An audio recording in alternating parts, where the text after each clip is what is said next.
Hi అండి. ఈరోజు వీడియోలో చింతాకు రోటి పచ్చడి ఎలా చేసుకోవాలో చూపించాను. వేరుశనగ పప్పులేసి కొంచెం డిఫరెంట్‌గా ఒకసారి ట్రై చేయండి. ఇంకా ప్రాసెస్‌లోకి వెళ్ళినట్లయితే ఇందులోకి ఒక 50 గ్రామ్స్ వేరుశనగ పప్పులైతే సరిపోతాయి. అలాగే 100 గ్రామ్స్ చింతాకు, ఒక 5 లేదా 6 పచ్చిమిర్చీలు, 2 టమాటాలు, 2 ఉల్లిపాయలు సరిపోతుంది. ఇప్పుడు స్టవ్ వెలిగించి ప్యాన్ పెట్టేసి అందులోకి కొంచెం ఆయిల్ యాడ్ చేసుకొని మనం తీసుకున్న పచ్చిమిర్చిని ఆయిల్‌లోకి యాడ్ చేసేసుకోవాలి. పచ్చిమిర్చి పెద్దగా ఫ్రై అవ్వాల్సిన పని లేదు.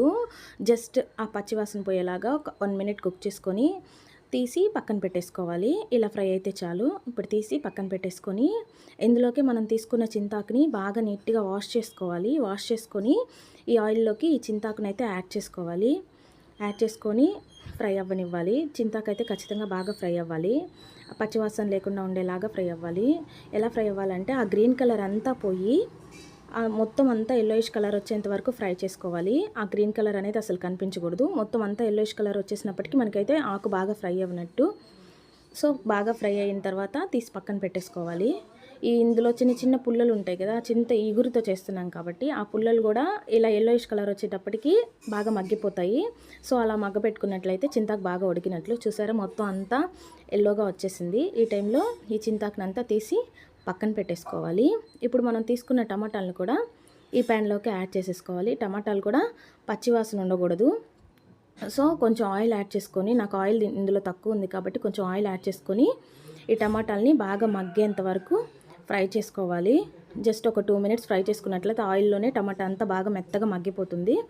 సో ఇలా మగ్గిపోయినట్లయితే చాలు. ఇలా ఫ్రై చేసుకొని పక్కన పెట్టేసుకొని ఇప్పుడు రోట్లోకి మనం తీసుకున్న ఫ్రై చేసుకున్న పచ్చిమిర్చిని రోట్లోకి వేసుకోవాలి. అలాగే ముందే ఫ్రై చేసి పెట్టుకున్న పల్లీలు ఇవి కూడా యాడ్ చేసేసుకోవాలి. యాడ్ చేసేసుకొని వీటిలన్నిటిని బాగా కలిసేలాగా దంచుకోవాలండి. మనం పచ్చడి ఎప్పుడు చేసినా కూడా మిక్సీలో చేయడం కంటే కూడా రోట్లో చేయడం వల్ల టేస్ట్ అయితే చాలా బాగుంటుంది.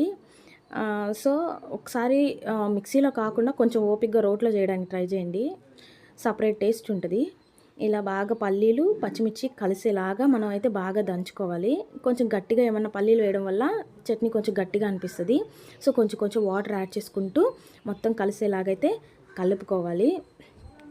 అంత బాగా కలిసిపోయింది, పచ్చిమిర్చి పల్లీలు బాగా కలిసిపోయింది అనుకున్నప్పుడు మనం ఇందులోకి చింతాకును కూడా యాడ్ చేసుకోవాలి. చింతాకుని యాడ్ చేసుకున్న తర్వాత ఈ చింతాకు కూడా ఈ పచ్చట్లోకి అంతా బాగా కలిసిపోవాలండి. ఆ పుల్లలు ఆకు అంతా ఏది కనిపించకుండా కలిసిపోయేంత వరకు దంచాలి. అట్లీస్ట్ ఒక 2 మినిట్స్ పడుతుంది. మొత్తం కలిసిపోయే వరకు దంచుతూ మెదుపుకోవాలి. బాగా కొంచెం ఒకవేళ గట్టిగా అనిపిస్తే కొంచెం వాటర్ యాడ్ చేసుకుంటూ కలుపుకొని దంచుకున్నట్లయితే మొత్తం కలిసిపోతుంది. చూసారా, నేను ఎలా దంచుతున్నానో అలా ట్రై చేయండి. కలిసిపోతుంది తొందరగానే. బాగా కలిసేలాగా కలుపుకోవాలి. అంటే నార్మల్గా పల్లీ చట్నీలు అలా చేస్తూ ఉంటాము. ఒకసారి ఈ టైంలో మనకి ఇది సీజన్ చింతాకు. సో ఒకసారి ఇలా చింతాకు దొరికినట్లయితే ట్రై చేసి చూడండి. టేస్ట్ అయితే ఖచ్చితంగా చాలా బాగుంటుంది. మళ్ళీ మళ్ళీ ఇలాగే ట్రై చేస్తారు కూడా. ఒకసారి ట్రై చేయండి, సపరేట్ టేస్ట్ తెలుస్తుంది మీకు కొత్తగా. ఇప్పుడు బాగా కలిసిపోయింది కాబట్టి ఈ టైంలోనే మనం తీసుకున్న కొంచెం పచ్చిగా ఉండే కొత్తిమీర, అలాగే మనం ఫ్రై చేసుకున్న టమాటాలని ఇందులోకి యాడ్ చేసేసేయండి. ఈ టమాటాలు కొంచెం కూడా సపరేట్గా బయటికి కనిపించకూడదు. బాగా కలిసిపోవాలి ఈ చట్నీలోకి.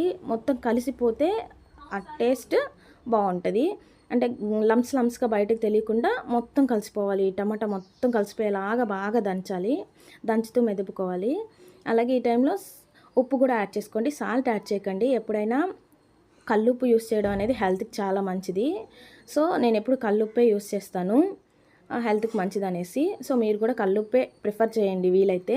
సో కల్లుప్పును కూడా యాడ్ చేసుకున్నట్లయితే మనకి పచ్చడి గరుగ్గా ఉండడం వల్ల బాగా త్వరగా మెదిగిపోతుంది. ఇలా మొత్తం అంతా మిక్స్ చేసుకుంటూ మెదిపేసుకోండి.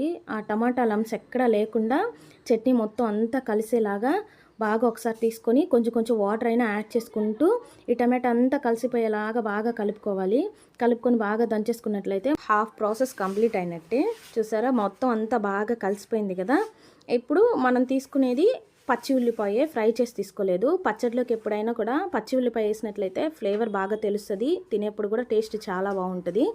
సో మనం తీసుకున్న పచ్చి ఉల్లిపాయను కూడా ఇందులోకి యాడ్ చేసుకోండి. కొంతమందికి అయితే డైరెక్ట్గా యాడ్ చేసుకొని కలిపేస్తూ ఉంటారు.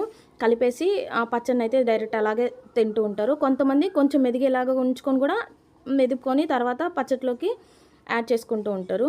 సో నేనైతే కొంచెం వేసి కొంచెం చిన్న ముక్కలయ్యేంత వరకు దంచుతున్నాను. ఇలా దంచేసి కొంచెం దాంట్లోకి అంతా కలిసేలాగా, అంటే ఆ ఫ్లేవర్ ఆనియన్ ఫ్లేవర్ కూడా దాంట్లో తెలియాలి కాబట్టి ఇలా కొంచెం వేసుకున్న ఆనియన్స్ అంతా కొంచెం చిన్న ముక్కలయ్యేంత వరకు దంచి ఒక్కసారి పచ్చట్లోకి మొత్తం అంతట్లోకి కలిసేలాగా కలిపేసుకోవాలి.